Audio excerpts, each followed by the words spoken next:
Welcome to this episode of the Harpreet Singh show. ਅੱਜ ਦੇ ਇਸ ਕਮਿਊਨਿਟੀ ਪ੍ਰੋਫਾਈਲ ਸੈਗਮੈਂਟ ਵਿੱਚ ਤੁਹਾਡੀ ਮੁਲਾਕਾਤ ਕਰਵਾਉਣ ਜਾ ਰਹੇ ਹਾਂ ਅੰਮ੍ਰਿਤਾ ਕੌਰ ਲਿਟ ਨਾਲ, ਜਿਹੜੇ ਕਿ ਇੱਕ ਅਪਕਮਿੰਗ ਆਥਰ ਨੇ ਅਤੇ ਇੱਕ ਬਲੌਗਰ ਨੇ। ਆਓ ਇਸ ਸੰਬੰਧ ਵਿੱਚ ਜਿਹੜੀ ਇਹਨਾਂ ਨੇ ਕਿਤਾਬ ਲਿਖੀ ਹੈ ਚੇਜ਼ਿੰਗ ਕਿਸਮਤ ਦੇ ਨਾਲ ਇਹ ਬਲੌਗਸ ਲਿਖਦੇ ਨੇ ਸੋਸ਼ਲ ਇਸ਼ੂਜ਼ ਬਾਰੇ, ਉਸ ਬਾਰੇ ਕੁਝ ਗੱਲਬਾਤ ਕਰਦੇ ਹਾਂ। Welcome to the programme. Thank you very much. Thank you. So ਥੋੜ੍ਹਾ ਜਿਹਾ ਆਪਣੇ ਬਾਰੇ ਦੱਸੋ, ਤੁਹਾਡਾ ਇੰਟਰਸਟ ਲਿਖਣ ਵਾਲੇ ਪਾਸੇ ਕਿਵੇਂ ਪੜਿਆ? ਮੇਰਾ ਇੰਟਰਸਟ ਲਿਖਣ ਵਾਸਤੇ ਪਹਿਲੋਂ ਤੋਂ ਹੀ ਆ, ਸ਼ੁਰੂ ਤੋਂ ਹੀ ਆ। ਉਦੋਂ ਮੇਰੇ ਟੀਚਰ ਮੈਨੂੰ ਕਹਿੰਦੇ ਹੁੰਦੇ ਸੀ ਹਾਈ ਸਕੂਲ ਦੇ ਵਿੱਚ ਵੀ ਤੂੰ ਇਹ ਰਾਈਟਿੰਗ ਕਰੀਅਰ ਪਰਸੂ ਕਰੀ, ਜ਼ਰੂਰ ਤੂੰ ਇਹ ਛੱਡੀ ਨਾ। ਪਰ ਉਦੋਂ ਮੈਨੂੰ ਲੱਗਦਾ ਨਹੀਂ ਸੀ ਜਿੱਦਾਂ ਇੰਡੀਅਨ ਕਮਿਊਨਿਟੀ ਦੇ ਵਿੱਚ ਹੁੰਦਾ ਆ ਵੀ ਉਹੀ ਕੰਮ ਕਰਨਾ ਜਿਹਦੇ ਨਾਲ ਪੈਸੇ ਬਣੂਗੇ, ਰਾਈਟ। ਸੋ ਮੈਂ ਕਿਹਾ ਲਿਖਣ ਦੇ ਨਾਲ ਕੀ ਬਣੂਗਾ, ਰਾਈਟ। ਸੋ ਮੈਂ ਇੰਨਾ ਧਿਆਨ ਨਹੀਂ ਦਿੱਤਾ। ਫਿਰ ਯੂਨੀਵਰਸਿਟੀ ਦੇ ਵਿੱਚ ਫਿਰ ਮੇਰੇ ਪ੍ਰੋਫੈਸਰ ਮੈਨੂੰ ਕਹਿਣ ਲੱਗ ਪਏ ਵੀ ਤੁਹਾਡੇ ਵਿੱਚ ਕੋਈ ਟੈਲੈਂਟ ਆ ਵੀ ਤੂੰ ਇਹਨੂੰ ਪਰਸੂ ਕਰ। ਪਰ ਮੇਰਾ ਧਿਆਨ ਉਦੋਂ ਸਾਈਕੋਲੋਜੀ ਦੇ ਵਿੱਚ ਚੱਲ ਗਿਆ। ਸੋ ਮੈਂ ਸਾਈਕੋਲੋਜੀ ਦਾ ਮੇਜਰ ਕੀਤਾ। ਤਾਂ ਉਹਦੇ ਵਿੱਚ ਵੀ ਕਾਫੀ ਰਾਈਟਿੰਗ ਹੁੰਦੀ ਆ, ਪੇਪਰ ਤਾਂ ਬਹੁਤ ਲਿਖਣੇ ਪੈਂਦੇ ਆ। ਪਰ ਫਿਰ ਆਫਟਰ ਜਦੋਂ ਮੇਰਾ ਵਿਆਹ ਹੋਇਆ ਫਿਰ ਮੈਂ ਫੈਮਿਲੀ ਬਿਜ਼ਨਸ ਜੁਆਇਨ ਕੀਤਾ ਪ੍ਰਭੂ ਫੂਡਸ ਦਾ। ਤਾਂ ਉਹਦੇ ਵਿੱਚ ਮੈਨੂੰ ਕਿ 2-3 ਆਰਟੀਕਲ ਲਿਖਣੇ ਪਏ about just issues to do with our business, ਜਿਹੜਾ ਟੈਂਪਰੇਰੀ ਫੋਰਨ ਵਰਕਰ ਪ੍ਰੋਗਰਾਮ ਦਾ ਬੈਨ ਅੱਗੇ ਹੋਇਆ ਸੀ। ਤਾਂ ਮੇਰੇ ਫਾਦਰ ਇਨ ਲਾ ਨੇ ਮੈਨੂੰ ਸੁਜੈਸਟ ਕੀਤਾ ਵੀ ਤੂੰ ਸਾਡੇ ਲਈ, ਉਹਨਾਂ ਨੂੰ ਵੀ ਪਤਾ ਸੀ ਮੈਨੂੰ ਲਿਖਣ ਦਾ ਸ਼ੌਂਕ ਆ, ਵੀ ਤੂੰ ਇੱਕ ਆਰਟੀਕਲ ਲਿਖ ਸਾਡੇ ਲਈ, ਉਹ ਨਿਊਜ਼ਪੇਪਰ ਦੇ ਵਿੱਚ ਆਪਾਂ ਪਾ ਦੂੰਗੇ। ਸੋ ਉਹ ਨਿਊਜ਼ਪੇਪਰ ਦੇ ਵਿੱਚ ਪਾਇਆ ਗਿਆ। ਫਿਰ ਹਫਿੰਗਟਨ ਪੋਸਟ ਨੇ ਮੈਨੂੰ ਰੀਚ ਆਊਟ ਕੀਤਾ। ਤਾਂ ਹੌਲੀ ਹੌਲੀ ਇੱਧਰ ਰੀਡਰਸ਼ਿਪ ਵਧੀ ਗਈ। ਬਸ ਉਹ ਹੀ ਫਰਸਟ ਬਲੌਗ ਤੋਂ, ਫਰਸਟ ਆਰਟੀਕਲ ਤੋਂ।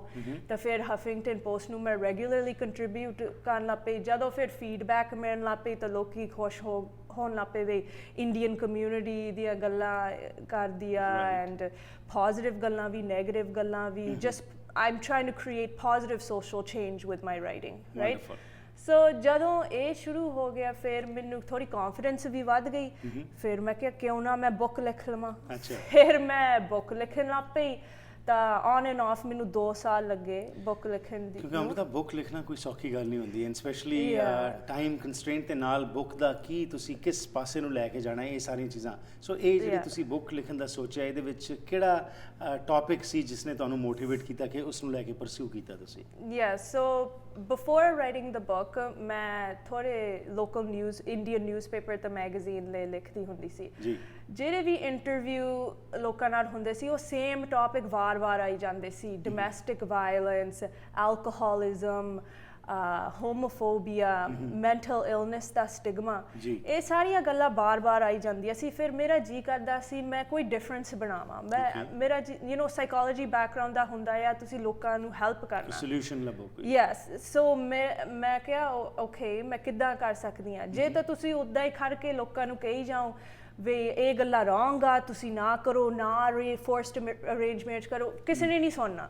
ਜੇ ਤੁਸੀਂ ਐਂਟਰਟੇਨਿੰਗ ਸਟੋਰੀ ਬਣਾਓਗੇ ਜਿਹਦੇ ਵਿੱਚ ਯੰਗ ਲੋਕ ਵੀ ਇੰਟਰਸਟ ਦਿਓਗੇ ਤਾਂ ਉਹਨਾਂ ਨੂੰ ਰਿਲੇਟੇਬਲ ਲੱਗੂਗਾ, ਫਿਰ ਡਿਫਰੈਂਸ ਬਣੂਗਾ। ਐਂਡ ਇਹ ਹੀ ਮੈਂ ਫਾਈਂਡ ਕੀਤਾ ਆਪਣੀ ਬੁੱਕ ਦੇ ਨਾਲ ਵੀ ਤੁਸੀਂ ਜਿਹੜੇ ਤੁਹਾਡੇ ਰੀਡਰ ਆ ਉਹਨਾਂ ਦੀ ਬੋਲੀ ਤੁਹਾਨੂੰ ਬੋਲਣੀ ਪੈਂਦੀ ਆ। ਸੋ ਮੈਂ ਇੱਦਾਂ ਲਿਖਿਆ ਆ, ਵੈਰੀ ਸਿੰਪਲ ਲੈਂਗੁਏਜ। ਤਾਂ ਸਰੀ ਦੇ ਵਿੱਚ ਬੇਸਡ ਆ। ਸੋ ਲੋਕੀ ਖੁਸ਼ ਹੁੰਦੇ ਆ ਪੜ੍ਹ ਕੇ ਵੀ ਹਾਂ ਮੈਂ ਵੀ ਵਾਈਟ ਰੌਕ ਜਾਂਦੀ ਹੁੰਦੀ ਆ, ਔਰ ਮੈਂ ਵੀ ਇੱਦਾਂ ਫਰੈਂਡਾਂ ਨਾਲ ਕਰਦੀ ਹੁੰਦੀ ਆ। ਉਹਨਾਂ ਨੂੰ ਇੱਦਾਂ ਲੱਗਦਾ ਵੀ ਫਾਈਨਲੀ ਮੀਡੀਆ ਦੇ ਵਿੱਚ ਸਾਨੂੰ ਆਪਣੀ ਰੈਪਰੈਜ਼ੈਂਟੇਸ਼ਨ ਮਿਲ ਗਈ ਆ। ਸੋ ਉਹਦੇ 'ਚ ਸੋਸ਼ਲ ਇਸ਼ੂਜ਼, ਜਿਹੜੇ ਡੋਮੈਸਟਿਕ ਇਸ਼ੂਜ਼ ਤੁਸੀਂ ਜਿਹੜਾ ਜ਼ਿਕਰ ਕੀਤਾ, ਡੋਮੈਸਟਿਕ ਵਾਇਲੈਂਸ ਹੋ ਗਿਆ ਜਾਂ ਹੋਰ ਇਸ਼ੂਜ਼ ਜਿਹੜੀ ਕਮਿਊਨਿਟੀ ਫੇਸ ਕਰ ਰਹੀ, ਇੰਡੋ ਕੈਨੇਡੀਅਨ ਕਮਿਊਨਿਟੀ, ਉਹਨੂੰ ਲੈ ਕੇ ਤੁਸੀਂ ਇਸ ਕਿਤਾਬ ਵਿੱਚ ਲਿਖਿਆ। So basically it's a fiction, real story ਕੀ ਹੈ? ਕੀ ਇਹ ਸਾਰਾ ਫਿਕਸ਼ਨ ਆ, ਪਰ it's based on the people ਜਿੱਦਾਂ ਮੈਂ ਦੱਸਿਆ ਸੀ ਇੰਟਰਵਿਊ ਕੀਤਾ, ਰਾਈਟ, ਮਿਕਸਚਰ ਆਫ ਸਟੋਰੀਜ਼। ਪਰ ਮੇਰੀ ਸਟੋਰੀ ਨਹੀਂ ਹੈਗੀ, it's just a combination of events ਜੋ ਮੈਂ ਦੇਖਿਆ ਆ, ਆਪਣੀ ਕਮਿਊਨਿਟੀ 'ਚ ਹੁੰਦਾ ਆ, ਤਾਂ ਮੈਂ ਉਹ ਸਾਰਾ ਕੰਬਾਈਨ ਕਰਕੇ ਇੱਕ ਕਿਤਾਬ ਲਿਖੀ। ਨਾਮ ਬੜਾ ਸੋਹਣਾ, ਚੇਜ਼ਿੰਗ ਕਿਸਮਤ। ਤਾਂ ਇਹ ਕੀ ਡਿਨੋਟ ਕਰ ਰਿਹਾ ਹੈਗਾ? ਸੋ ਇਹਦਾ ਮਤਲਬ ਇਹ ਆ ਵੀ ਜੋ ਮਰਜ਼ੀ ਤੁਸੀਂ ਕਰ ਲਓ, ਜੋ ਮਰਜ਼ੀ ਜੋ ਹੋਣਾ ਆ, ਜੋ ਲਿਖਿਆ ਆ ਉਹ ਹੀ ਹੋਣਾ ਆ। ਤੁਸੀਂ ਆਲਵੇਜ਼ 1 ਸਟੈਪ ਬਿਹਾਈਂਡ ਹੋਵੋਗੇ, ਪਰ ਤੁਸੀਂ ਆਪਣਾ ਰਿਐਕਸ਼ਨ ਕੰਟਰੋਲ ਕਰ ਸਕਦੇ ਆ ਠੀਕ ਹੈ। ਜੋ ਜਿੱਦਾਂ ਤੁਸੀਂ ਸਿਚੁਏਸ਼ਨ ਨੂੰ ਹੈਂਡਲ ਕਰਦੇ ਆ ਉਹ ਤੁਹਾਡੇ ਹੱਥਾਂ 'ਚ ਆ ਪਰ Right. ਤੁਹਾਡੀ ਕਿਸਮਤ ਨਹੀਂ ਤੁਹਾਡੇ ਹੱਥ 'ਚ ਹੈਗੀ ਉਹ ਹਮੇਸ਼ਾ ਤੁਸੀਂ ਚੇਸ ਹੀ ਕਰਦੇ ਰਹਿ ਜਾਓਗੇ ਉਸ ਤੋਂ ਇਲਾਵਾ ਤੁਸੀਂ ਲਿਖਦੇ ਵੀ ਹੋ ਜਿਸ ਤਰ੍ਹਾਂ ਕਿ ਤੁਸੀਂ ਨਿਊਜ਼ਪੇਪਰਸ ਨੂੰ ਵੀ ਲਿਖਦੇ ਹੋ ਪਰ ਤੁਹਾਡੇ ਜਿਹੜੇ ਰਾਈਟਿੰਗਸ ਹੈਗੀਆਂ ਜਿਹੜਾ ਤੁਹਾਡਾ ਬਲੌਗ ਹੈਗਾ ਹੈ, ਉਹਦੇ ਮੁਤਲਕ ਦੱਸੋ ਬਲੌਗ ਕਦੋਂ ਸ਼ੁਰੂ ਕੀਤਾ ਤੇ ਇਹਦਾ ਕਿਵੇਂ ਆਈਡੀਆ ਆਇਆ ਤੁਹਾਨੂੰ? ਉਹ ਵੀ ਅਰਾਊਂਡ ਦ ਸੇਮ ਟਾਈਮ ਜਦੋਂ ਫੈਮਿਲੀ ਬਿਜ਼ਨਸ ਇਨ-ਲਾਜ਼ ਦਾ ਜੁਆਇਨ ਕੀਤਾ ਤਾਂ ਅਰਾਊਂਡ 4 years ago Okay. ਤਾਂ ਹੌਲੀ ਜਿੱਦਾਂ ਟੌਪਿਕਸ ਡਿਫਰੈਂਟ ਇੰਟਰੋਡਿਊਸ ਕੀਤੇ mental illness in the Indian community I talked about different scandal ਜਿੱਦਾਂ ਹੁੰਦੇ ਆ ਹੁਣ ਜਿੱਦਾਂ ਉਹ ਵੀਡੀਓ ਕਿਸੇ ਨੇ ਬਣਾਤੀ ਮਿਨਿਸਟਰ ਦੀ ਤਾਂ WhatsApp ਤੇ ਸਪਰੈਡ ਕਰਤੀ ਇਦਾਂ ਦੀਆਂ ਟੌਪਿਕਾਂ ਮੈਂ ਕਵਰ ਕਰਦੀ ਆ ਜਿਹੜੇ ਮੇਨ ਸਟ੍ਰੀਮ ਮੀਡੀਆ ਨਹੀਂ ਕਰਦੀ ਸੋ ਮੈਂ ਚਾਹੁੰਦੀ ਆ ਵੀ ਮੇਰੇ ਉਮਰ ਦੇ ਵੀ ਯੂਥ ਥੋੜਾ ਇੰਟਰਸਟ ਦੇਣ ਇਸ ਗੱਲਾਂ 'ਚ ਐਂਡ ਵੀ ਕੋਈ ਡਿਫਰੈਂਸ ਬਣਾਵਾਂ। ਬਹੁਤ ਸਾਰੇ ਇਸ਼ੂਜ਼ ਹੈਗੇ ਨੇ ਜਿਸ ਤਰ੍ਹਾਂ ਤੁਸੀਂ ਕੁਝ ਜ਼ਿਕਰ ਕੀਤੇ ਨੇ ਪਰ ਉਸ ਤੋਂ ਇਲਾਵਾ ਜਿਹੜੇ ਅਸੀਂ ਸਪੈਸ਼ਲੀ ਸਰੀ ਇੱਕ ਹੱਬ ਬਣਦਾ ਜਾ ਰਿਹਾ ਇੰਡੋ ਕੈਨੇਡੀਅਨਸ ਦਾ ਕਿਹੜੇ ਮੇਜਰ ਇਸ਼ੂਜ਼ ਤੁਸੀਂ ਫਾਈਂਡ ਆਊਟ ਕਰ ਰਹੇ ਹੋ ਕਿ with increasing population of the Indo Canadians our mentality is still not changing ਉਹ ਅਜੇ ਵੀ ਸਟਕ ਨੇ ਤੁਹਾਡੀ ਰਾਈਟਿੰਗਸ 'ਚੋਂ ਮੈਂ ਇਹ ਥੋੜ੍ਹਾ ਜਿਹਾ ਪੜ੍ਹ ਕੇ ਦੇਖਿਆ ਕਿ ਸਾਡੀ ਮਾਨਸਿਕਤਾ ਦੇ ਵਿੱਚ ਉਹ ਤਬਦੀਲੀ ਨਹੀਂ ਆ ਰਹੀ and you are trying to create awareness about that. ਹਾਂਜੀ ਸੋ ਕਿਸ ਤਰੀਕੇ ਦੇ ਇਸ਼ੂਜ਼ ਉਹ ਥੋੜ੍ਹੇ ਜਿਹੇ ਹੋਰ ਸਾਨੂੰ ਐਕਸਪਲੇਨ ਕਰੋ ਜਿਹੜੇ ਤੁਸੀਂ ਲੈ ਕੇ ਆ ਰਹੇ ਹੋ ਤੇ ਅਗੇਨ ਤੁਸੀਂ ਵਿਦ ਇਨ ਦ ਵਰਡਸ ਕਹਿ ਦਿੰਦੇ ਹੋ ਡਾਇਰੈਕਟਲੀ ਨਹੀਂ ਕਹਿੰਦੇ ਜਿਸ ਤਰ੍ਹਾਂ ਤੁਸੀਂ ਸ਼ੁਰੂ ਕੀਤਾ ਸੀ।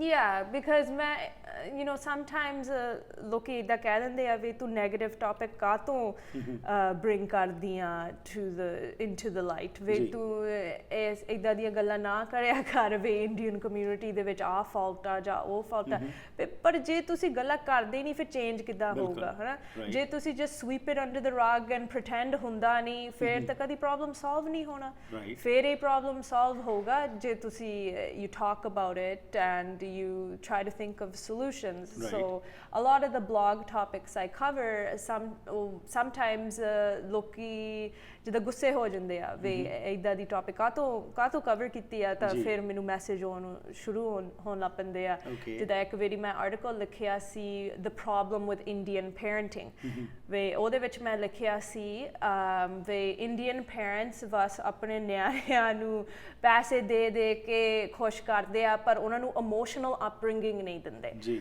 ਸੋ ਫਿਰ ਥੋੜੇ ਲੋਕੀ ਕਹਿਣ ਲੱਗ ਪਏ ਵੀ you're just making us an easy target for other cultures and ਇੱਦਾਂ ਦੀਆਂ ਗੱਲਾਂ ਨਹੀਂ ਲਿਖਣੀਆਂ ਚਾਹੀਦੀਆਂ ਪਰ ਉਹਨਾਂ ਨੂੰ ਇਹ ਨਹੀਂ ਸਮਝ ਲੱਗਦੀ ਵੀ ਮੈਂ ਆਪਣੀ ਕਮਿਊਨਿਟੀ ਲਈ ਲਿਖਦੀ ਹਾਂ ਮੈਂ ਆਪਣੀ ਕਮਿਊਨਿਟੀ ਨੂੰ ਬੈਟਰ ਕਰਨਾ ਚਾਹੁੰਦੀ ਹਾਂ ਤਾਂ ਹੀ ਮੈਂ ਲਿਖਦੀ ਹਾਂ ਮੈਂ ਥੱਲਾ ਨਹੀਂ ਲਾਉਣਾ ਚਾਹੁੰਦੀ ਜਿੱਦਾਂ ਉਹ ਭਾਈ ਨੇ ਵੀਡੀਓ ਬਣਾ ਕੇ ਭੇਜਤੀ ਉਹ ਚਾਹੁੰਦਾ ਸੀ ਵੀ ਮਿਨਿਸਟਰ ਦਾ ਥੱਲਾ ਲਾਉਣ ਰਾਈਟ ਉਹਦਾ ਕੋਈ ਫਾਇਦਾ ਨਹੀਂ ਸੀ। ਤੁਸੀਂ ਅਵੇਅਰਨੈਸ ਕ੍ਰੀਏਟ ਕਰਦੇ ਹੋ ਕਿ ਇਹ ਇਸ਼ੂਜ਼ ਉੱਤੇ ਕੰਮ ਕਰਨ ਦੀ ਲੋੜ ਹੈ not just rub it under the carpet ਇਹਨਾਂ ਉੱਤੇ ਡਿਸਕਸ਼ਨ ਹੋਣੀ ਚਾਹੀਦੀ। ਗ੍ਰੇਟ ਲੈਨ ਇੱਕ ਛੋਟੀ ਜਿਹੀ ਬ੍ਰੇਕ ਵਾਪਸ ਆਨੇ ਅੰਮ੍ਰਿਤਾ ਤੇ ਹੋਰ ਤੁਹਾਡੇ ਨਾਲ ਗੱਲਬਾਤ ਕਰਕੇ ਜਾਣਕਾਰੀ ਲੈਣੇ ਆ ਕਿ ਇਹ ਜਿਹੜੇ ਇਸ਼ੂਜ਼ ਨੇ ਤੁਸੀਂ ਲਿਆ ਰਹੇ ਹੋ ਤੁਹਾਡੀ ਜਨਰੇਸ਼ਨ ਦੇ ਵਿੱਚ ਕੀ ਸੋਚ ਹੈਗੀ ਹੈ ਇਹਨਾਂ ਦੇ ਬਾਰੇ ਵੀ ਗੱਲਬਾਤ ਕਰਦੇ ਹਾਂ ਇਸ ਛੋਟੀ ਜਿਹੀ ਬ੍ਰੇਕ ਤੋਂ ਬਾਅਦ।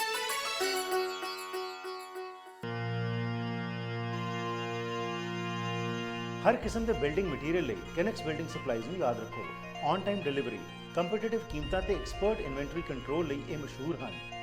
ਘਰਾਂ ਦੇ ਬਣਾਉਣ ਲਈ ਲੰਬਰ ਸਟੱਡਸ ਹਾਰਡਵੇਅਰ ਡੈਕਸ ਰੇਲਿੰਗਸ ਡੋਰਸ ਵਿੰਡੋਜ਼ ਮੇਸਨਰੀ ਆਦਿ ਸਭ ਕੁਝ ਵਾਜਬ ਕੀਮਤਾਂ ਤੇ ਉਪਲਬਧ ਹੈ। ਬਰੂਸ ਕੀਲਰ ਜੋ ਭਾਈਚਾਰੇ ਦੇ ਚੰਗੇ ਕੰਮਾਂ ਵਿੱਚ ਹਮੇਸ਼ਾ ਹੀ ਅੱਗੇ ਰਹਿੰਦੇ ਹਨ ਦਾ ਕਹਿਣਾ ਹੈ ਕਿ ਤੁਸੀਂ ਇਹਨਾਂ ਨੂੰ ਇੱਕ ਵਾਰ ਅਜ਼ਮਾ ਕੇ ਜ਼ਰੂਰ ਵੇਖੋ। 604 858 1840 kenexbuilding.com। ਸਵਾਗਤ ਕਰਦੇ ਹਾਂ ਜੀ ਇੱਕ ਵਾਰ ਫਿਰ ਆਪ ਸਭ ਦਾ ਅੱਜ ਦੇ ਸੈਗਮੈਂਟ ਵਿੱਚ। ਅੱਜ ਦੇ ਇਸ ਕਮਿਊਨਿਟੀ ਪ੍ਰੋਫਾਈਲ ਸੈਗਮੈਂਟ ਵਿੱਚ ਅਸੀਂ ਗੱਲਬਾਤ ਕਰ ਰਹੇ ਹਾਂ ਇੱਕ ਅਪਕਮਿੰਗ ਆਥਰ ਅਤੇ ਨਾਲ ਬਲੌਗਰ ਅੰਮ੍ਰਿਤਾ ਕੌਰ ਲਿਟ ਨਾਲ। ਆਓ ਕੁਝ ਹੋਰ ਜਾਣਕਾਰੀ ਲੈਂਦੇ ਹਾਂ। ਸੋ ਬ੍ਰੇਕ ਤੋਂ ਪਹਿਲਾਂ ਜਿਸ ਤਰ੍ਹਾਂ ਤੁਸੀਂ ਗੱਲ ਕਰ ਰਹੇ ਸੀ ਸੋਸ਼ਲ ਇਸ਼ੂਜ਼ ਨੂੰ ਤੁਸੀਂ ਉਭਾਰਦੇ ਜਿਹੜੇ ਕਿ ਇੰਡੋ ਕੈਨੇਡੀਅਨ ਨਾਲ ਸੰਬੰਧਿਤ ਨੇ ਤੁਹਾਡੀ ਜਨਰੇਸ਼ਨ ਵਿੱਚ ਕੀ ਸੋਚ ਹੈਗੀ ਹੈ ਜੋ ਮਾਹੌਲ ਬਣ ਰਿਹਾ ਸਾਡਾ ਇੱਥੇ ਆਮ ਤੌਰ 'ਤੇ ਅਸੀਂ ਸੁਣਦੇ ਹਾਂ ਕਿ ਜਦੋਂ ਇੱਥੇ ਘੱਟ ਇੰਡੋ ਕੈਨੇਡੀਅਨਸ ਹੁੰਦੇ ਸਨ ਪਿਆਰ ਹੁੰਦਾ ਸੀ ਇੱਕ ਦੂਸਰੇ ਨਾਲ ਹੈਲਪ ਕਰਦੇ ਸੀ ਪਰ ਜਿਉਂ-ਜਿਉਂ ਸਾਡੀ ਆਬਾਦੀ ਵੱਧਦੀ ਜਾ ਰਹੀ ਹੈ ਅਸੀਂ ਉਹੀ ਸੋਚ ਜਿਹੜੀ ਭਾਰਤ ਤੋਂ ਅਸੀਂ ਹੁੰਦੀ ਉੱਥੇ ਉਹੀ ਟ੍ਰਾਂਸਫਰ ਇੱਥੇ ਕਰ ਰਹੇ ਡਾਇਸਪੋਰਾ ਦੀ ਸੋਚ ਜਿਹੜੀ ਹੈ it is impacted more with what happens in Punjab. What is your feeling ਤੁਹਾਡੀ ਜਨਰੇਸ਼ਨ ਕੀ ਫੀਲਿੰਗ ਇਹਦੇ ਬਾਰੇ? ਉਹ ਸਾਡੀ ਜਨਰੇਸ਼ਨ ਦੀ ਇਹ ਗੱਲ ਆ it's really hard to get the youth to care about issues so you have to make it relevant to them ਉਹਨਾਂ ਨੂੰ impact ਕਰਨਾ ਚਾਹੀਦਾ ਆ। ਹੁਣ ਜਿੱਦਾਂ ਜੇ ਕੋਈ ਗੌਸਪ ਵਾਲੀ ਗੱਲ ਆ ਜਾਂ ਕੋਈ ਸਕੈਂਡਲ ਜਿੱਦਾਂ ਇਦਾਂ ਦੀਆਂ ਵੀਡੀਓ ਚੱਲਣ ਲੱਗ ਪੈਂਦੀਆਂ ਫਿਰ ਹੀ ਕੋਈ ਧਿਆਨ ਦਿੰਦਾ ਹੁੰਦਾ ਆ ਪਰ I think most people agree ਕਰਦੇ ਆ ਵੀ ਇਹ ਗਲਤ ਆ ਇਹ ਸਾਡੀ ਸੋਸਾਇਟੀ ਦੀ ਕਮਜ਼ੋਰੀ ਆ ਵੀ ਆਪਾਂ ਕੋਈ ਬੰਦੇ ਨੂੰ ਉੱਪਰ ਪਹੁੰਚਦੇ ਨੂੰ ਆਪਾਂ ਲਾਈਕ ਨਹੀਂ ਕਰਦੇ ਆਲਵੇਜ਼ ਥੱਲਾ ਲਾਉਣਾ ਚਾਹੁੰਦੇ ਆ and that's not right and I think my generation agrees with that way ਇਹ ਗਲਤ ਆ ਤਾਂ ਇਸ ਗੱਲਾਂ ਨੂੰ ਧਿਆਨ ਵੀ ਰੱਖਣਾ ਚਾਹੀਦਾ ਤਾਂ ਕਰੈਕਟ ਵੀ ਕਰਨਾ ਚਾਹੀਦਾ ਆ ਆਮ ਤੌਰ ਉੱਤੇ ਤੁਹਾਡੀ ਜਨਰੇਸ਼ਨ ਦੇ ਬਾਰੇ ਕਿਹਾ ਜਾਂਦਾ ਹੈ ਦੇ are aloof they are not concerned about anything they want to live their own life ਇਹ ਆਪਣਾ ਘਰਾਂ ਦੇ ਵਿੱਚ ਕੋਈ ਇਹਨਾਂ ਦੇ ਸਾਂਝ ਨਹੀਂ ਪਾਉਣਾ ਚਾਹੁੰਦੇ ਇੰਡੀਪੈਂਡੈਂਟ ਲਾਈਫ ਜਿਹੜੀ ਹੈ ਉਹਦੇ ਵੱਲ ਜ਼ਿਆਦਾ ਧਿਆਨ ਹੈ ਬਜਾਏ ਕਿ ਹੋਮੋਜੀਨੀਅਸ ਯੂਨਿਟ ਜਿਹੜੀ ਸਾਡੀ ਹੋਇਆ ਕਰਦੀ ਸੀ what do you have to say about that Well, back in India, ਗੱਲ ਥੋੜੀ different ਹੁੰਦੀ ਸੀ it was more of a community ਸਾਰੇ ਪਿੰਡ ਦੇ ਵਿੱਚ ਰਹਿੰਦੇ ਸੀ there was more of a village mentality ਜੋ ਤੁਹਾਡੇ ਗੁਆਂਢੀਆਂ ਦੇ ਘਰ ਹੁੰਦਾ ਸੀ ਉਹ ਤੁਹਾਡੇ ਵੀ ਇੰਟਰਸਟ ਪੈਂਦਾ ਸੀ because it affected you ਇੱਥੇ ਸਾਰੇ ਆਪਣੇ ਕੰਮਾਂ 'ਚ ਬਿਜ਼ੀ ਹੁੰਦੇ ਆ ਪਰ ਕਈ ਹੈਗੇ ਆ ਜਿਹੜੇ ਕੇਅਰ ਕਰਦੇ ਆ ਤਾਂ ਉਹ different mediums use ਕਰਦੇ ਆ whether it's writing or a lot of there's a lot of Sikh activists using poetry to express themselves or music everybody's using their own talent and slowly I can see a return back to the roots so slowly people are carrying away what's going on in Punjab what's going on in our community holi vapas aunda hai that type of mentality but it takes time and it takes people like you and me to bring it back to that How are you socially aware ਇੰਨੇ consciousness ਤੁਹਾਡੀ ਜਿਹੜੀ social issues ਉੱਤੇ ਹੀ ਕਿਵੇਂ ਬਣੀ ਕਿ ਬਚਪਨ ਤੋਂ ਘਰ ਦੇ ਵਿੱਚ ਐਸਾ ਮਾਹੌਲ ਸੀ ਜਾਂ environment 'ਚੋਂ ਤੁਸੀਂ ਇਹ grasp ਕੀਤਾ 100% from my mom my mom has always been very opinionated and ਉਹਨਾਂ ਦੀ ਸੋਚ always ਬਾਕੀ ਲੋਕਾਂ ਤੋਂ ਵੱਖਰੀ ਹੁੰਦੀ ਸੀ and ਉਹ always ਮੈਨੂੰ provide ਕਰਦੀ ਹੁੰਦੀ ਸੀ a different type of insight so from a childhood age that's where I learned it from my mom and my parents but then when you get older university ਤੋਂ ਵੀ ਬਹੁਤ ਸਿੱਖ ਲੈਂਦੇ ਆ ਕਈ professor very passionate ਹੁੰਦੇ ਆ ਮੇਰੇ ਕੋਲ ਇੱਕ professor C in my first year ਉਹਨੇ ਮੇਰੀ ਸੋਚ ਬਹੁਤ ਉਹਨੇ ਜਿੱਦਾਂ thinking change ਕੀਤੀ ਸੀ ਉਹਨੇ ਇੱਦਾਂ ਦੀਆਂ ਟੌਪਿਕਾਂ ਹਰ ਰੋਜ਼ ਕਲਾਸਰੂਮ ਨੂੰ ਲਿਆਉਂਦੀ ਹੁੰਦੀ ਸੀ ਵੀ ਤੁਸੀਂ ਜਦੋਂ ਤੁਸੀਂ ਰੇਸਿਜ਼ਮ ਦਾ ਸਟੇਰੀਓਟਾਈਪਸ ਜਾਂ ਇੱਦਾਂ ਦੀਆਂ ਕੋਈ ਗੱਲਾਂ ਦੇਖਦੇ ਆ ਕਮਿਊਨਿਟੀ ਦੇ ਵਿੱਚ ਜ਼ਰੂਰ ਉਸ ਵਾਲੇ ਤੁਸੀਂ ਸਪੀਕ ਅਪ ਕਰੋ ਤੁਸੀਂ ਕੁਆਇਟ ਨਾ ਰਹੋ ਸੋ ਇੱਕ ਵਾਰੀ ਉਹਨਾਂ ਨੇ ਨਿਊਜ਼ਪੇਪਰ ਲੈ ਕੇ ਆਉਂਦਾ ਕਲਾਸਰੂਮ ਦੇ ਵਿੱਚ ਤਾਂ ਉੱਤੇ ਟਾਈਟਲ ਲਿਖਿਆ ਸੀ ਮੌਨਸਟਰ ਹਾਊਸਿਸ ਟੇਕਿੰਗ ਓਵਰ ਸਰੀ ਤਾਂ ਉਹਦੇ ਉੱਤੇ ਫੋਟੋ ਸੀ ਇੱਕ ਵੱਡਾ ਜਿੱਦਾਂ ਸਰੀ ਮੈਂਸ਼ਨ ਜਿੱਦਾਂ ਆਮ ਸਾਰੇ ਹੁਣ ਬਣਾਉਣ ਲੱਗ ਪਿਆ ਰਾਈਟ ਪਰ ਉਹ ਜਿੱਦਾਂ ਡਰਾਉਣੀ ਜਿਹੀ ਫੋਟੋ ਬਣਾਈ ਸੀ ਜਿੱਦਾਂ ਉਹ ਚੰਗੀ ਗੱਲ ਨਹੀਂ ਹੁੰਦੀ ਹੈ ਨਾ ਤਾਂ ਉਹਨੇ ਸਾਰਿਆਂ ਨੂੰ ਸਵਾਲ ਪੁੱਛਿਆ ਵੀ ਆ ਤੁਹਾਨੂੰ ਕਿੱਦਾਂ ਦੇ ਇਮੋਸ਼ਨ ਤੁਹਾਨੂੰ ਫੀਲ ਹੁੰਦੇ ਆ ਦੇਖ ਕੇ ਆ ਟਾਈਟਲ ਦੇਖ ਕੇ ਤਾਂ ਆਪਾਂ fresh out of high school ਸੀ ਸਾਨੂੰ ਇੰਨਾ ਪਤਾ ਨਹੀਂ ਸੀ ਉਦੋਂ ਰਾਈਟ ਪਰ ਮੈਂ ਉਦੋਂ ਸੋਚਣ ਲੱਗ ਪਈ ਮੈਂ ਕਿਹਾ ਇਹਦਾ ਇਹ ਮਤਲਬ ਆ ਵੀ ਜਿਹੜੇ ਘਰ ਇੰਡੀਅਨ ਬਣਾਉਂਦੇ ਆ ਵੀ ਮੇਬੀ ਇਸ ਬਾਕੀ ਲੋਕ ਨਹੀਂ ਖੁਸ਼ ਹੈਗੇ ਵੀ ਏਡੇ ਵੱਡੇ ਘਰ ਬਣੀ ਜਾਂਦੇ ਆ ਰਾਈਟ ਸੋ ਇੱਦਾਂ ਦੀਆਂ ਨਿੱਕੀਆਂ ਗੱਲਾਂ ਇਹ ਹਲੇ ਵੀ ਰੇਸਿਜ਼ਮ ਹੈਗੀ ਆ ਸਟੇਰੀਓਟਾਈਪਸ ਹੈਗੇ ਆ ਤਾਂ ਸਾਡੀ ਰਿਸਪੌਂਸਿਬਿਲਿਟੀ ਆ ਇਹਨਾਂ ਨੂੰ ਪਿਨ ਪੁਆਇੰਟ ਕਰੋ ਤਾਂ ਹਟਾਉਣਾ ਰਾਈਟ ਸੋ ਰੇਸਿਜ਼ਮ ਦੇ ਜਿੱਥੇ ਅਸੀਂ ਜ਼ਿਕਰ ਕਰਨੇ ਆ ਰਿਵਰਸ ਡਿਸਕ੍ਰਿਮੀਨੇਸ਼ਨ ਦਾ ਵੀ ਅੱਜਕੱਲ ਜ਼ਿਕਰ ਹੁੰਦਾ ਹੈਗਾ ਜਿਸ ਦੇ ਵਿੱਚ ਕਿਸੇ ਇਸ ਤਰ੍ਹਾਂ ਤੁਸੀਂ ਆਪ ਵੀ ਬੜੀ ਸੋਹਣੀ ਗੱਲ ਕੀਤੀ ਕਿ ਆਪਣੇ ਭਾਈਚਾਰੇ 'ਚ ਇੱਕ ਸੋਚ ਹੈ ਕਿ ਉੱਤੇ ਨੂੰ ਜਾ ਰਹੇ ਤੁਸੀਂ ਖਿੱਚ ਹੋ ਜਾਣ ਨੀਵਾਂ ਵਿਖਾਉਣ ਦੀ ਜਿਹੜੀ ਇੱਕ ਸੋਚ ਹੈ ਉਹ ਸਟਰਗਲ 'ਚੋਂ ਅਸੀਂ ਸ਼ਾਇਦ ਅਜੇ ਬਾਹਰ ਨਹੀਂ ਨਿਕਲ ਸਕ ਰਹੇ ਜਿਹੜੀ ਤੁਹਾਡੀ ਰਾਈਟਿੰਗਸ ਨੇ ਤੁਸੀਂ ਕੁਝ ਅਬਜ਼ਰਵ ਕੀਤਾ ਇਹਦੇ ਬਾਰੇ ਕਿ ਕੀ ਕਾਰਨ ਹੈ ਕਿ ਅਸੀਂ ਭਾਵੇਂ ਮੁਲਕ ਤਾਂ ਚੇਂਜ ਕਰ ਲਿਆ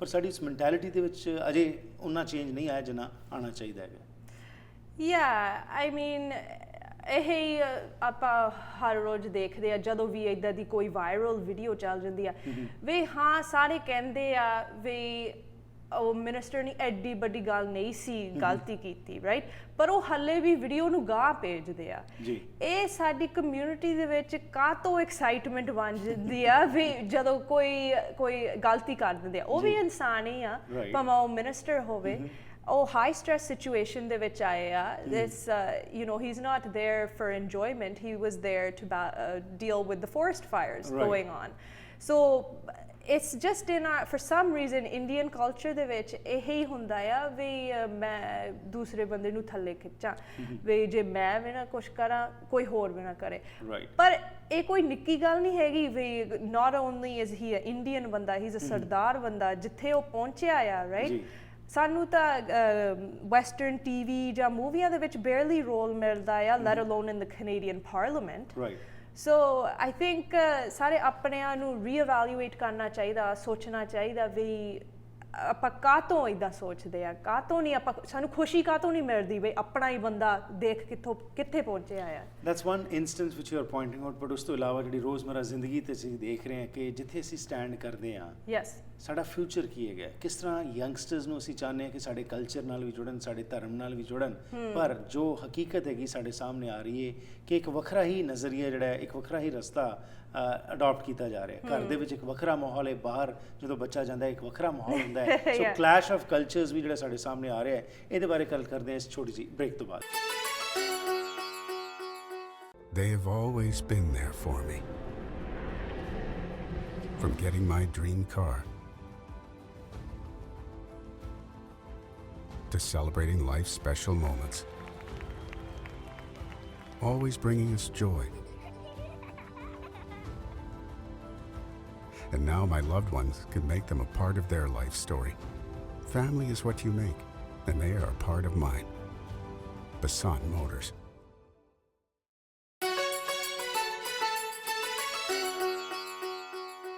ਸਵਾਗਤ ਕਰਦੇ ਹਾਂ ਜੀ ਇੱਕ ਵਾਰ ਫਿਰ ਆਪ ਸਭ ਦਾ ਅੱਜ ਦੇ ਇਸ ਪ੍ਰੋਗਰਾਮ ਵਿੱਚ ਬਹੁਤ ਹੀ ਇੰਟਰਸਟਿੰਗ ਟਾਕ ਹੋ ਰਹੀ ਹੈ ਅੰਮ੍ਰਿਤਾ ਕੌਰ ਲਿਟ ਨਾਲ ਆਓ ਇਸੇ ਸੰਬੰਧ ਵਿੱਚ ਹੋਰ ਇਨਫੋਰਮੇਸ਼ਨ ਲੈਂਦੇ ਹਾਂ ਸੋ ਬ੍ਰੇਕ ਤੋਂ ਪਹਿਲਾਂ ਜਿਸ ਤਰ੍ਹਾਂ ਗੱਲਬਾਤ ਚੱਲ ਰਹੀ ਸੀ ਕਿ ਕਲੈਸ਼ ਆਫ ਕਲਚਰਸ ਜਿਹੜਾ ਸਪੈਸ਼ਲੀ ਯੰਗਸਟਰਸ ਜਿਹੜੇ ਨੇ ਅੱਜ ਅਸੀਂ ਦੇਖ ਰਹੇ ਹਾਂ ਕਿ ਸਾਡੇ ਸੋਸ਼ਲ ਆਰਗੇਨਾਈਜੇਸ਼ਨਸ ਨੇ ਸਾਡੀ ਧਾਰਮਿਕ ਸੰਸਥਾਵਾਂ ਨੇ NGOs ਵਗੈਰਾ ਜੋ ਹੈਗੀਆਂ ਨੇ ਉਸ ਦੇ ਵਿੱਚ ਬੱਚੇ ਆਪ ਤਾਂ ਕੁਝ ਅੱਗੇ ਆ ਰਹੇ ਨੇ ਪਰ ਜਦੋਂ ਅਸੀਂ ਕਹਿੰਦੇ ਹਾਂ ਕਿ ਕੋਆਪਰੇਸ਼ਨ ਹੋਵੇ ਬਿਟਵੀਨ ਐਲਡਰਸ ਐਂਡ ਯੰਗਸਟਰਸ ਉੱਥੇ ਅਸੀਂ ਸ਼ਾਇਦ ਪਿੱਛੇ ਹਟ ਰਹੇ ਹਾਂ ਸੋਚ ਵਿੱਚ ਇੱਕ ਟਕਰਾਅ ਆ ਰਿਹਾ ਆਫ ਕੋਰਸ ਜਨਰੇਸ਼ਨ ਗੈਪ ਤਾਂ ਹਮੇਸ਼ਾ ਹੀ ਰਿਹਾ ਹੈਗਾ but as a youngster what do you feel ਕਿੱਥੇ ਕਮੀਆਂ ਨੇ ਯੰਗਸਟਰਸ ਦੀ ਸਾਈਡ ਤੋਂ ਤੇ ਐਲਡਰਸ ਦੀ ਸਾਈਡ ਤੋਂ ਜਿੱਥੇ ਕਿ ਕੁਝ ਕੰਮ ਕਰਨ ਦੀ ਲੋੜ ਹੈਗੀ Well, I think ਪਹਿਲੀ ਗੱਲ ਆ everybody has to lead by example. ਜੇ ਤੁਸੀਂ ਆਪਣੇ ਨਿਆਣਿਆਂ ਨੂੰ ਚਾਹੁੰਦੇ ਆ ਵੀ socially aware ਬਣੋ community ਦੀਆਂ ਗੱਲਾਂ ਦੇ ਵਿੱਚ ਧਿਆਨ ਦੇਵੇ ਤੇ ਤੁਹਾਨੂੰ ਆਪ ਵੀ ਕਰਨਾ ਪੈਣਾ ਚਾਹੀਦਾ right? So from a young age I think Indian community ਦੇ ਵਿੱਚ ਇਹ ਹੀ ਹੁੰਦਾ ਆ ਬਸ ਪੈਸੇ ਕਮਾਉਣ ਦੀ that's the number one goal. ਨਿਆਣੇ ਬਸ ਪੜ੍ਹੇ ਲਿਖੇ ਹੋਣ ਤਾਂ good job ਲੈਣ and that's it. It's a very selfish type of thinking. ਹੁਣ ਜਿਹੜਾ ਹੁਣ ਤੁਸੀਂ ਗੱਲ ਕਰਦੇ ਆ ਵੀ people need to be more socially aware and more community oriented ਇਹ young age ਤੋਂ ਸਿਖਾਉਣਾ ਚਾਹੀਦਾ and not just verbally ਦੱਸ ਕੇ becoming role models yes you have to be the right role model ਹੁਣ same thing goes for this my latest blog ਜਿਹੜੀ ਲਿਖੀ ਆ it has to do with bullying right so a lot of in the schools lots of bullying is going on But jo main likha is that even in our Indian community, a lot of bullying goes on. Je mara ja kisi da paar baad jave ja kat jave, elders are going to comment on it. Je nyana koi galti karda, ona di character nu attack karunge. Tu aa ya tu o aa, right? Gala shuru hon lapniya. Par ਇਹ ਵੀ ਬੁਲੀਇੰਗ ਹੁੰਦੀ ਆ doesn't matter ਉਹ ਨਿਆਣਾ ਆ ਤੁਹਾਡੇ younger ਆ ਤਾਂ ਤੁਹਾਨੂੰ ਲੱਗਦਾ ਵੀ ਮੈਂ ਉਹਨਾਂ ਦੀ ਹੈਲਪ ਕਰਦਾ ਆ ਜੇ ਤੁਸੀਂ ਕਨਸਟੈਂਟਲੀ ਨੈਗੇਟਿਵ ਹੀ ਗੱਲਾਂ ਕਰੀ ਜਾਣੀਆਂ ਤਾਂ ਫਿਜ਼ੀਕਲ ਅਪੀਅਰੈਂਸ ਤੇ ਇੰਨਾ ਫੋਕਸ ਦੇਣਾ that's ਬੁਲੀਇੰਗ so if you want to stop some sort of behavior ਪਹਿਲਾਂ ਤੁਹਾਨੂੰ ਆਪਣੇ ਆਪ ਨੂੰ evaluate ਕਰਨਾ ਚਾਹੀਦਾ ਜੇ ਤੁਸੀਂ ਆਪਣੇ ਨਿਆਣਿਆਂ ਨੂੰ ਨਹੀਂ ਚਾਹੁੰਦੇ ਉਹ young age ਤੋਂ ਪੀਣ ਲੱਪੋ ਸ਼ਰਾਬ ਨਾ ਲੈ ਕੇ ਆਓ ਘਰ ਦੇ ਵਿੱਚ it's not rocket science it's very simple right but it's good talk you know that's what it is lip talk is there but in actuality things are different anyways what inspires you to do what you do Well, I have a 2-year-old son. So when I had my son, ਮੈਨੂੰ ਬਹੁਤ ਡਰ ਪੈਣ ਲੱਗ ਪਿਆ ਵੀ ਮੈਨੂੰ ਉਹਨੂੰ Surrey ਦੇ ਵਿੱਚ ਰੇਜ਼ ਕਰਨਾ ਪੈਣਾ because ਤੁਹਾਨੂੰ ਪਤਾ ਹੀ ਆ Surrey ਦਾ ਮਾਹੌਲ ਕੀ ਆ right now. There's a lot of gun violence going on. Kids are turning to the wrong stuff. A lot of drug use. And I felt ਮੈਂ ਕੀ ਕਰ ਸਕਦੀ ਆ ਵੀ ਮੇਰਾ ਨਿਆਣਾ ਇਸ path ਤੇ ਨਾ ਜਾਵੇ. Yes, ਤੁਸੀਂ parents can only do so much. Like I can send him to the right schools, teach him the right values, but I need to create a change in the mentality of the community ji. in order to ensure we the upbringing sahi hove. Right. And I'm only one person, right?